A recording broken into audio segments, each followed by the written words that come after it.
Fe y futuro. Capítulo 2. Fe y existencia.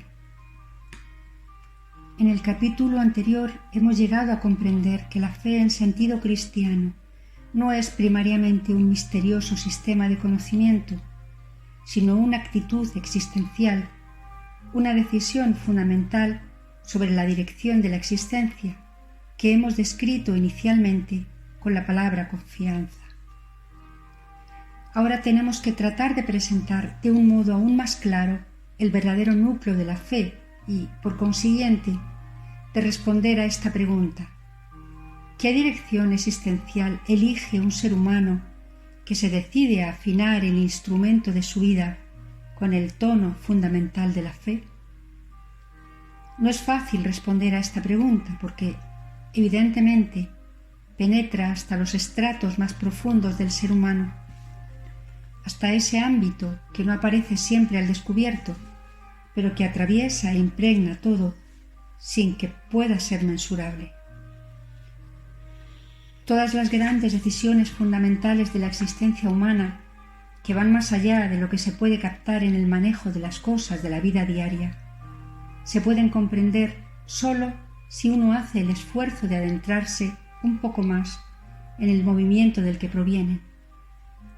Ya se trate de un gran amor, de la pasión del descubridor o de la renuncia de quienes ponen su vida al servicio de una gran idea, o bien de la actitud que se hace visible tras la sonrisa de Buda o la fe del cristiano.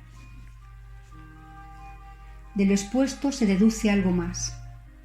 Lo que la fe significa realmente para el ser humano no se puede presentar de forma abstracta, sino que únicamente se puede manifestar en personas que han vivido esta actitud con coherencia hasta el final.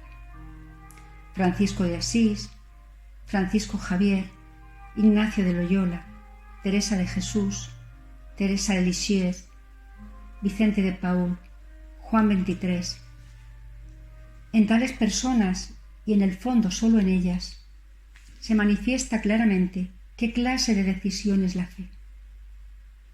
También la fe es, como se ve en estas figuras, fundamentalmente una determinada pasión o, más exactamente, un amor que se adueña de la persona y le muestra un camino por el que debe avanzar, aun cuando se trate de un camino fatigoso, una escalada que le parece una locura al burgués, pero que, para quien se ha lanzado a la aventura, es el único camino, que él podría cambiar por ninguna comodidad.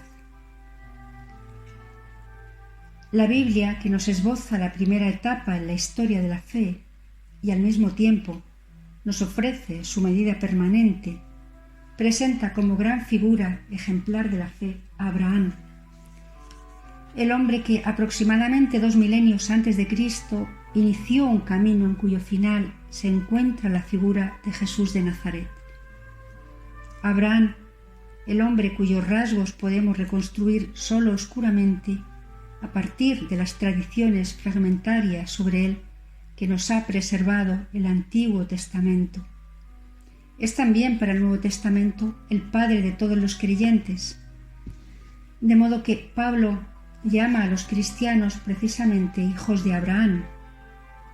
Ellos, y sólo ellos, avanzan en su opinión en línea recta por el camino iniciado por Abraham.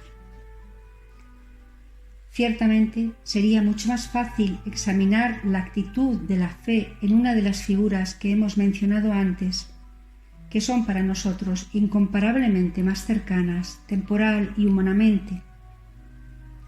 Pero quizá precisamente sea un elemento propio de la fe bíblica el hecho de que une a los seres humanos, no sólo a través de las fronteras de lenguas y pueblos, sino también superando la distancia temporal de los siglos.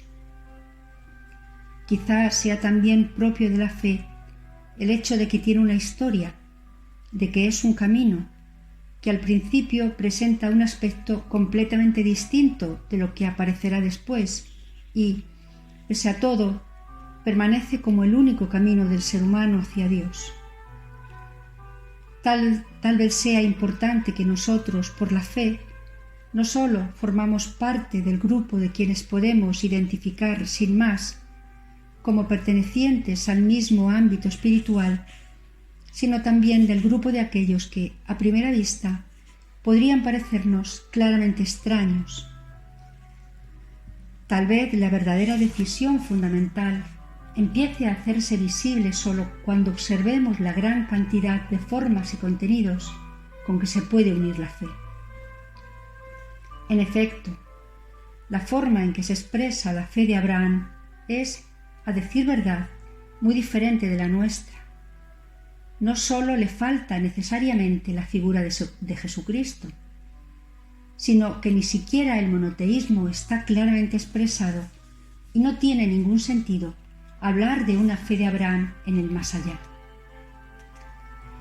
La cuestión de quién fue verdaderamente el Dios de Abraham ha sido siempre objeto de debate, aun cuando hoy numerosos descubrimientos de inscripciones nos hacen renunciar a tesis demasiado revolucionarias y muestran que la tradición bíblica es mucho más digna de confianza de lo que se había aceptado en otro tiempo. De forma muy simple se podría resumir, tal vez así, los datos de que disponemos. Abraham veneraba al Dios, El, conocido en todo el Oriente Próximo de entonces, el cual era considerado como el creador de todo, el Dios Altísimo por encima de todos los dioses, y se le dirigían oraciones en los lugares más diversos y con los nombres más variados: el Altísimo, el Eterno, el Poderoso, el Omnividente. Abraham veneraba a este Dios, y este puede ser su elemento específico, como su Dios familiar y a la vez como su Dios personal, que de este modo se convirtió para sus sucesores en Dios de Abraham y Dios de Israel, hasta que finalmente tomó un nuevo significado como Dios y Padre de Jesucristo. No es necesario admitir que Abraham negara la existencia de otros dioses. Su característica propia está en la relación que acabamos de mencionar. Por doquier se veneraba a Él, al Creador, al Altísimo, y en todas partes los dioses familiares eran llamados con el nombre del ser humano correspondiente, el Dios de tal y tal. Abraham encontró en Él, el Creador, al mismo tiempo su Dios familiar, y se sintió llamado de un modo totalmente personal, precisamente por Él, por el Altísimo, por el Señor de todo. No obstante, tampoco esto constituye verdaderamente la fe de Abraham. Entonces, ¿cómo es? La fe de Abraham le parece bastante prosaica al lector crítico actual de la Biblia. Abraham sabía que se le había regalado una promesa que le aseguraba una posteridad y una tierra. Las dos cosas, por tanto, más deseables para el ser humano de aquel tiempo, porque le ofrecían futuro, riqueza y seguridad. Por esta promesa abandona Abraham el mundo de sus antepasados y se encamina hacia lo desconocido, hacia lo aparentemente incierto, guiado por la certeza de que precisamente así tendrá futuro.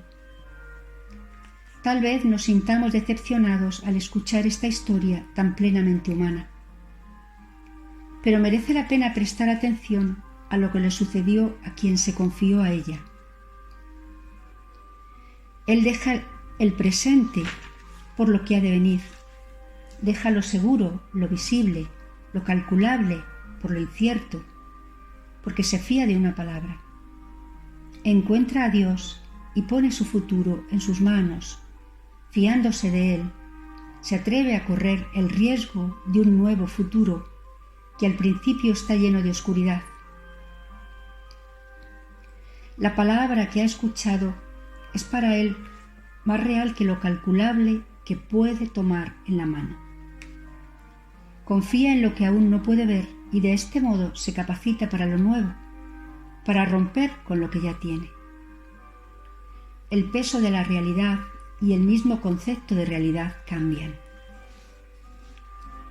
El futuro predomina sobre el presente, la palabra oída sobre el objeto palpable. Dios es para él más importante que él mismo y que las cosas que puede dominar. La cerrazón en lo computable, en las propiedades de las que uno se rodea, es destruida y se abre un nuevo horizonte infinitamente más amplio hasta el eterno, hasta el Creador. El ser humano deja de estar limitado al entorno y se pone de relieve su verdadero destino, que no está abierto al entorno, sino al mundo, al todo, que no se detiene ante ningún límite, sino que se pregunta hasta llegar al fundamento de todas las cosas. El todo se manifiesta en la imagen y en la realidad de la travesía. Abraham está de camino. Ya no pertenece a ningún lugar determinado y en todas partes se ha convertido en un extranjero, en un huésped. A partir de estas informaciones, la investigación ha considerado a menudo como nómada a los patriarcas de Israel y ha explicado que precisamente por esto se abrieron paso hasta el Dios del cielo y el Dios personal. El nómada, que no tiene casa fija en ningún punto de la tierra, puede considerar como compañero permanente solo al cielo, que se arquea por todas partes sobre él.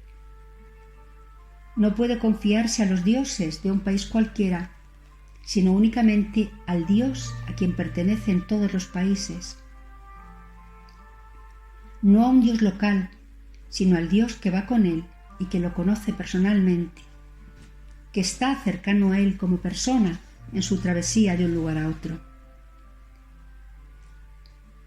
Actualmente se han vuelto a plantear algunas dudas frente a estas explicaciones, pero sigue siendo cierto que Abraham se convirtió por el futuro que la fe le prometía en una apátrida y encontró su patria precisamente en la certeza de su fe. ¿Qué constituye, por tanto, la fe de Abraham, que, según la Biblia, es la forma fundamental de toda fe, también de la nuestra? Ahora podemos decir, esta fe se refiere esencialmente al futuro, es promesa. Significa la superioridad del futuro sobre el presente, la disposición a renunciar al presente por el futuro. Significa una fe vivida en el espíritu de la confianza. Significa la certeza de que es Dios quien concede el futuro al ser humano. Significa la ruptura con el mundo de lo contable y lo cotidiano para entrar en contacto con lo eterno. Significa el interés del ser humano por lo que es eterno, por el eterno. Significa el coraje audaz de que el ser humano puede tener que ver con el eterno, frente a la pusilanimidad burguesa, que no quiere mirar más allá de lo que está más cerca y no confía en lo grande. Significa creer que en la vida del ser humano hay algo más que el pan del mañana y el dinero para pasado mañana. Y, por último, tenemos que constatar, frente a una opinión extendida, que esta fe no hace inactivos, sino que pone de camino. Implica la responsabilidad por lo que ha de venir, la responsabilidad de la esperanza, como dirá más tarde el Nuevo Testamento en la primera carta de Pedro. Hay todavía otra característica importante para la estructura de la relación cristiana con Dios, que se manifiesta en la historia de Abraham. Abraham escuchó la llamada de Dios. En su vida hubo algo así como una experiencia mística, una irrupción directa de lo divino, que para él se convirtió en el camino que debía seguir. Este hombre debió tener en sí algo que veía, una sensibilidad de la existencia que le ampliaba el espacio de su percepción más allá de lo que pueden captar habitualmente nuestros sentidos. Esa ampliación del ámbito de experiencia que los seres humanos, no contentos con lo que tienen a su alcance, hoy como ayer, tratan de obtener a toda costa con medios artificiales, se le dio claramente a él, como a todas las grandes figuras de fundadores religiosos, de forma pura, no violenta y originaria, la capacidad de percepción para lo divino. Pero esto no se le concedió para un enriquecimiento personal de su conciencia, sino que a través de esta experiencia se convierte en padre de quienes creen después de él, los cuales participan desde él y a través de él de esa ampliación del horizonte que se le regaló a él. A través de él oyen y ven los creyentes lo que él oyó y vio. En ese contexto se pone claramente de manifiesto, en mi opinión, una ley estructural de la fe bíblica que se puede formular así. Dios solo llega a los seres humanos a través de los seres humanos. La diferente capacidad de percepción de estos para lo que está más allá de los límites de lo cotidiano no es un capricho sin sentido de la naturaleza, sino determinante para la relación de Dios con los seres humanos y de estos entre sí. Ellos están referidos unos a otros desde Dios de tal modo que podríamos modificar y ampliar la frase anterior de esta manera. Como Dios viene a los seres humanos solo a través de seres humanos, así también estos entran en contacto unos con otros solo a través de Dios. La relación con Dios no es un asunto privado de cada individuo, donde nadie más podría ni debería entrar. Es más bien algo totalmente interior y a la vez totalmente público. Dios ha creado al ser humano de manera que no hay muchas relaciones de los individuos con Dios que sean independientes y paralelas entre sí, de suerte que cada individuo podría experimentar y comprender interiormente a Dios. Los seres humanos solo pueden llegar a Dios en relación mutua entre ellos, y precisamente la búsqueda de Dios los refiere unos a otros. La tesis según la cual la religión distancia a los seres humanos entre sí solo se puede aplicar a sus formas decadentes, pero ciertamente no corresponde a la tendencia general de la historia de las religiones, especialmente a aquella parte de la historia vinculada al nombre de Abraham. Con todo lo expuesto, hemos permanecido esencialmente dentro de los límites del Antiguo Testamento, pero ahora tenemos que hacer esta pregunta. ¿Es correcta la tesis de Pablo según la cual la fe de Jesucristo, y sobre todo la fe en Jesucristo, no es otra cosa que la continuación rectilínea de la fe de Abraham? Hoy nos sentimos inclinados a decir que la fe de Jesús fue muy parecida a la fe de Abraham, pero parece que la fe en Jesús constituye el paso a algo totalmente diferente y nuevo. La afirmación de que permanece en la línea de Abraham parece ante todo sólo el resultado de la autodefensa de Pablo, el cual, frente a sus adversarios judíos que lo tildaban de apóstata, quería ofrecer, con las argucias de la interpretación rabínica de la Escritura, la demostración de que no lo era en modo alguno, porque en realidad la fe en Jesús representaba el único desarrollo posible y correcto de la decisión fundamental de los judíos en la nueva situación. Es indudable que en Pablo se trata de una autodefensa, que él quiere demostrar que sólo permanece fiel a los padres quien da ahora el paso hacia Jesús,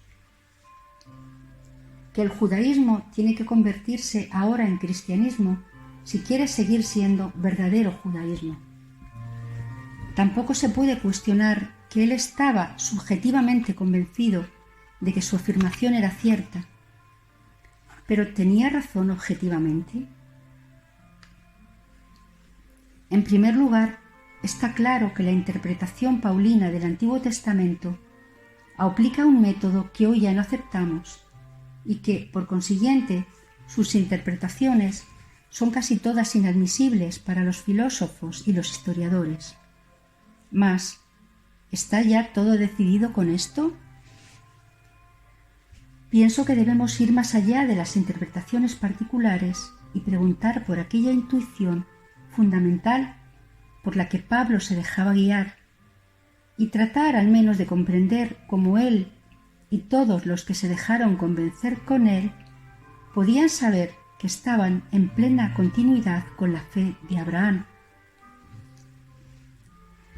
Analizar esto detalladamente sería una tarea científica complicada que no encaja en el ámbito de estas reflexiones. Podríamos contentarnos con buscar la dirección fundamental en la que piensa Pablo, puesto que la cuestión que nos interesa sobre todo es qué orientación de la existencia se deduce de la decisión de la fe según el Nuevo Testamento. El texto decisivo donde Pablo presenta detalladamente la pretensión cristiana de ser la verdadera continuación de la línea de Abraham se encuentra en el capítulo 4 de la carta a los Romanos. En él se pregunta a Pablo cuál fue el auténtico contenido de la fe de Abraham y responde: creyó contra todas las apariencias que Dios le concedería a través de Sara, su mujer, el heredero que podía hacer de él el padre de muchos pueblos. Desde un punto de vista histórico, es indudable que se ha subrayado el resultado en una dirección determinada, pero se ha transmitido fiel y objetivamente, porque Pablo mantiene que el contenido de la fe de Abraham es la esperanza en una descendencia y con ella en una tierra, y de forma más general, la esperanza en un gran futuro. Este motivo, concretado ya con la mención de Sara e Isaac, es acentuado posteriormente por Pablo en una dirección totalmente determinada cuando dice: Abraham creyó que del seno ya estéril de Sara le vendría el heredero, el portador del futuro, es decir, que de la muerte le vendría la vida.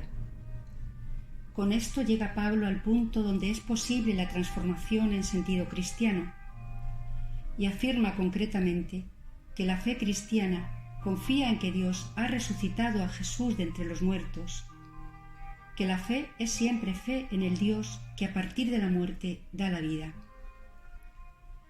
A primera vista esto parece algo más que un salto violento. La confesión cristiana de la fe, que entonces, en efecto, era en sus elementos esenciales una confesión de la resurrección de Jesús de entre los muertos, es identificada de un modo que nos parece bastante arriesgado con el credo de Abraham, con la esperanza de una posteridad. En realidad, estructura y contenido parecen estar separados en el mayor grado posible. Pero, ¿no habría notado esto también Pablo? Se le puede tachar de antemano realmente de falta de honradez, atribuyéndole la pura táctica del apologeta que quiere justificarse también ante la tradición judía, aunque para él está claro que ha roto con ella. Si no se puede aceptar sin más todo esto, entonces hay que seguir preguntando. En realidad creo que, a pesar de que aquí se da un paso innegable, hay todavía una cierta continuidad en la dirección. ¿Cómo se la puede llamar? En Abraham se trata esencialmente de que creyó en un futuro regalado por Dios, que se le presentó bajo las imágenes de tierra y descendencia. Mas la fe en el Dios que resucitó a Jesús es verdaderamente distinta de la fe en un futuro concedido por Dios. Me parece que lo que le importa a Pablo, es decir, solo en este momento, ha asumido forma total y claramente la promesa de futuro, la tierra del futuro. La fe en Cristo resucitado no es otra cosa que la fe de Abraham, promesa de un futuro, de una tierra, orientación hacia ese futuro y esa tierra. Pero este futuro es concebido de un modo incomparablemente más radical. Es un futuro que supera los límites de la muerte, que es la verdadera antítesis de la referencia al futuro propia del ser humano. Este está constituido de tal modo que no puede vivir sin futuro. Cuando en América se transmitió por radio, entre las dos guerras mundiales, un programa sobre el fin del mundo tan realista que muchos pensaron que verdaderamente estaba llegando el fin del mundo, el resultado fue un gran número de suicidios. Las personas se quitaban la vida para no tener que morir, afirmó certeramente Emmanuel Mounier. Un contrasentido que, no obstante, pone claramente ante los ojos la verdadera constitución del ser humano. Sin futuro, también el presente se vuelve insoportable para él. Y por eso no nos atrevemos la mayoría de las veces a decir abiertamente a un enfermo incurable la verdad de su situación, porque nada le resulta al ser humano más difícil de soportar que la ausencia de futuro. Pero el suicidio, como huida de la muerte, ilumina sólo de forma estridente la paradoja de la existencia humana, porque ésta está referida totalmente al futuro y, sin embargo, finalmente se le priva del futuro, porque su fin se llama muerte. En esta contradicción entre referencia al futuro y privación del futuro está la verdadera melancolía de la existencia humana, que se hace tanto más sensible cuanto más despierto vive el ser humano su vida y cuanto más radicalmente percibe la muerte realmente como muerte y como fin definitivo. Las memorias de Simone de Beauvoir son, desde este punto de vista, un testimonio impresionante de la situación del ser humano, que se ha percibido completamente a sí mismo en su contradicción. Escribe ella: si alguna vez por la tarde había bebido un vaso de más, podía suceder que derramara ríos de lágrimas. Mi antigua ansia de absoluto se despertaba y yo descubría de nuevo la vanidad del esfuerzo humano y la amenazadora proximidad de la muerte. Sartre niega que se pueda encontrar la verdad en el vino y en las lágrimas. En su opinión, el alcohol me ponía melancólica y yo disimulaba mi estado con razones metafísicas. Yo sostenía, en cambio, que la embriaguez retiraba la defensa y los controles que normalmente nos protegen de las certezas insoportables y me forzaba a mirarlas a la cara. Hoy creo que, en un caso privilegiado como el mío, la vida contiene dos verdades entre las cuales no hay elección y hay que ir a su encuentro al mismo tiempo: la alegría de existir y el horror ante el fin. Quien ha llegado a despertarse a sí mismo sabe también que la mera descendencia no puede constituir para el ser humano la tierra del futuro. De nuevo sería interesante referirnos aquí a lo que afirma Simone de Beauvoir sobre su conocido, el comunista Nizam, que oficialmente anunciaba la tesis del futuro que el ser humano encuentra en su trabajo a favor de la construcción de una sociedad futura sin clases, pero que en privado estaba totalmente convencido de que esta respuesta era completamente insatisfactoria y experimentaba con estremecimiento la tragedia de la ausencia de futuro del ser humano. Detrás de la engañosa fachada de la promesa de un futuro colectivo, la llamada al futuro que surge del ser humano no se agota en un colectivo anónimo. El ser humano exige un futuro que lo incluya a él. La esperanza de Abraham tenía que ser superada, o más bien colmada de nuevo contenido, en la medida en que el ser humano se descubría a sí mismo. Creer en el Dios de Jesucristo quiere decir creer en el Dios que, detrás del muro de la muerte, siempre y más que nunca, abre el futuro. Sólo cuando esto tiene lugar, se promete verdaderamente un futuro. Así, la fe en el Dios que resucitó a Jesús de entre los muertos es, en realidad, estructuralmente, la causa y la exacta continuación de la fe de Abraham, la continuación que dio a esa fe, en una hora nueva de la historia humana, todo su peso, su sentido completo, su verdadero significado. Todos los elementos fundamentales de esta fe que antes hemos tratado de describir permanecen y, sin embargo, desde el nuevo concepto de futuro, reciben un nuevo rostro. La fe significa ahora también la irrupción de lo visible y lo mensurable hacia lo que es más grande. Significa ahora también abrir el horizonte y propagarse más allá de todas las limitaciones. Significa ahora también ponerse en camino y superar el falso sedentarismo que mantiene al ser humano fijo en lo que es pequeño pero mío, y que de este modo le quita su verdadera grandeza. La fe significa ahora también un cambio radical de los valores, una nueva determinación de los pesos y de las medidas de la existencia, teniendo como norma el futuro. Lo que conviene al ser humano no es lo momentáneamente oportuno, sino lo conforme a la eternidad, es decir, aquello que lo extiende más allá del instante, lo conforme a la eternidad, es decir, lo que es digno de perdurar. Un ser humano que se ha transformado de tal modo que ya no se ha de desear quitarlo del medio enseguida. Un ser humano, por lo tanto, que ha llegado a ser también capaz y digno de todo lo que es humano. Un ser humano que tiene algo que dar.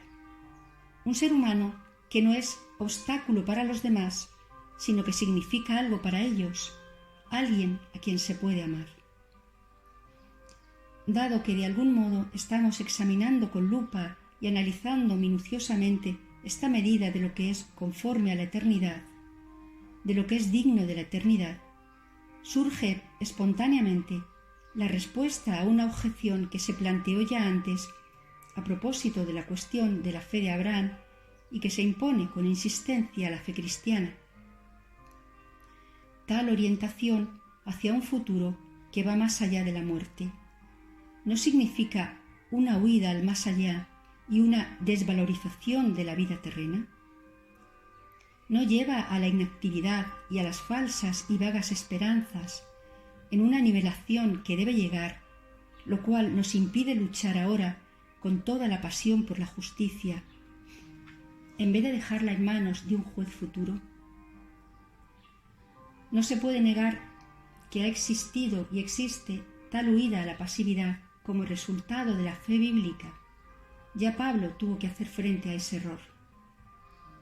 Pero él vio en ello desde el principio una equivocación, porque precisamente cuando el ser humano tiene un futuro eterno sobre el cual decide su ahora, este ahora adquiere una significación inaudita que parece casi insoportable. De nuevo, Simone de Beauvoir vio esta relación con asombrosa claridad, justamente partiendo de su convicción de que la muerte es un final irrevocable. Sin embargo, detesto aniquilarme tanto como antes. Pienso con melancolía en todos los libros leídos, en los lugares visitados, en el saber que he acumulado y que no será más. Toda la música, toda la pintura, toda la cultura, tantos lugares, súbitamente ya nada. Nada tendrá lugar.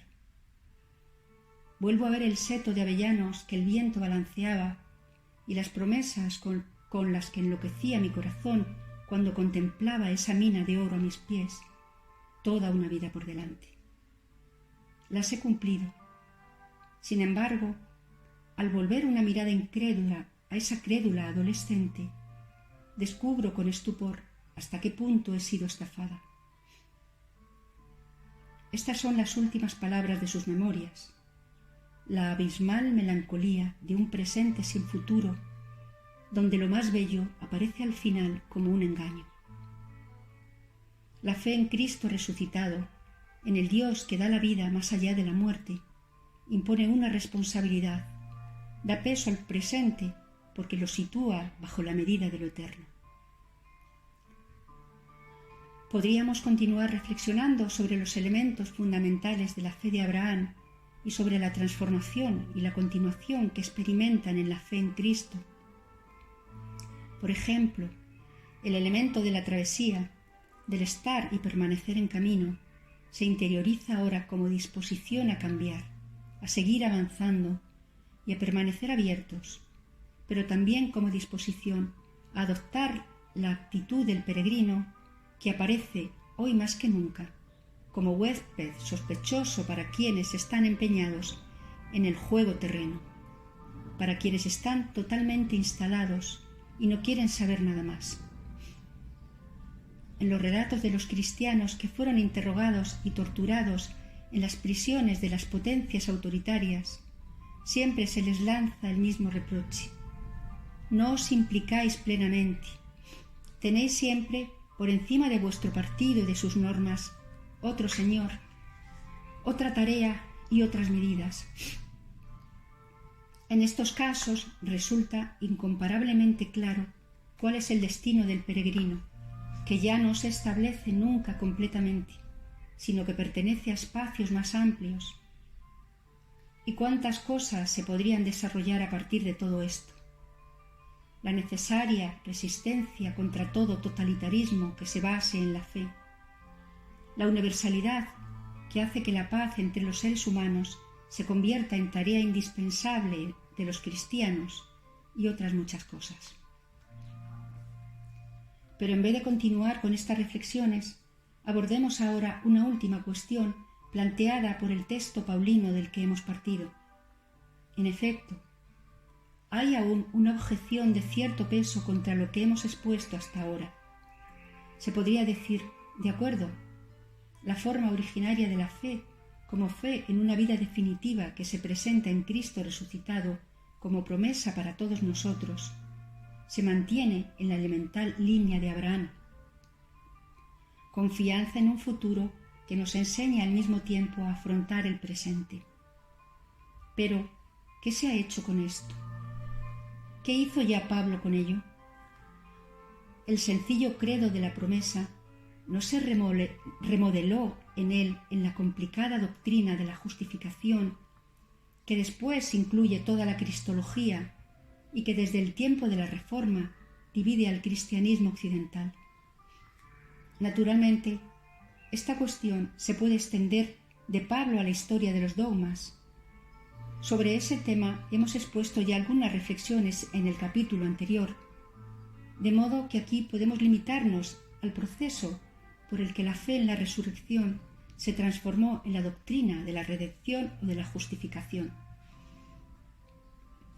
Confieso que nunca he comprendido la conexión entre la doctrina de la justificación y la promesa del futuro tan claramente como al leer un fragmento de la novela de Albert Camus, La caída, donde se encuentra una elocuente confesión arrojada al vacío por un héroe ficticio, la cual refleja toda la problemática del ser humano moderno. Hace mucho tiempo que Dios se ha convertido para él en una dimensión superada y por eso no le dedica muchas palabras. Pero uno de los pocos textos en que aparece me resulta extraordinariamente importante para los cristianos que reflexionen. He aquí el texto. Créame, las religiones se equivocan a partir del momento en que hacen moral y fulminan con mandamientos. No se necesita a Dios para crear culpables y castigar. Nuestros semejantes bastan, ayudados por nosotros mismos. Usted ha hablado del juicio final. Permítame que me ría respetuosamente. Le estaba esperando a pie firme. He conocido algo mucho peor, que es el juicio de los hombres.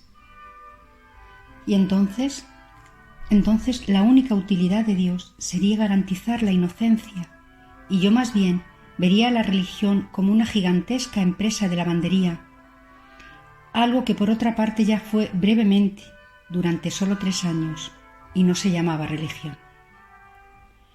Un Dios que fuera Dios, esto quiere decir quien habla, no debería ni una vez más ordenar y prohibir, amenazar al ser humano y vigilarlo, sino que debería defenderlo, debería perdonarlo. En realidad, la promesa de un futuro eterno, de la que hemos hablado antes, puede resultar para el ser humano no sólo salvadora, sino también destructora y amenazadora, pues el pensamiento según el cual sus acciones se medirán con la medida de la eternidad y son decisorias no sólo para este momento, sino más allá de los límites de la muerte. Este pensamiento tiene que parecerle al ser humano que lo toma en serio casi horrible. De modo que huirá de nuevo de este futuro y preferirá soportar la ausencia de futuro antes que afrontar tal exigencia. Con esto nos encontramos ante una auténtica contradicción. Por una parte, el ser humano tiene necesidad de un futuro más allá de la muerte, pero por otra, este futuro le resulta insoportable. Si la promesa del futuro debe ser verdaderamente para el ser humano esperanza, salvación, entonces la medida de la eternidad tiene que ser a la vez perdón. La fe en el futuro de la que hablamos al afirmar que la fe de Abraham es perfeccionada en Jesús, solo es promesa, solo es esperanza, solo es realmente ofrecimiento de futuro, porque simultáneamente promete la tierra del perdón. De este modo, también la doctrina de la salvación o de la justificación es sólo un aspecto de la fe de Abraham, de la confianza en la tierra del futuro, que Dios nos abre incluso más allá de los límites de la muerte. Preguntémonos una vez más para terminar, ¿qué quiere decir creer a la luz de la Biblia? Y subrayemos una vez más que no significa un sistema de saber insuficiente, sino una decisión de la existencia, la vida vivida desde la perspectiva de un futuro, que Dios nos otorga incluso más allá de los límites de la muerte. Esta dirección es la que proporciona a la vida su peso, su medida, sus normas, y precisamente de este modo, su libertad. Ciertamente, una vida desde la fe se asemeja más a la subida a una montaña que a la somnolencia de quien está sentado al lado de una chimenea. Ahora bien, quien emprende la travesía de la que hablamos sabe y experimenta cada vez más que la aventura a la cual nos invita la fe merece la pena.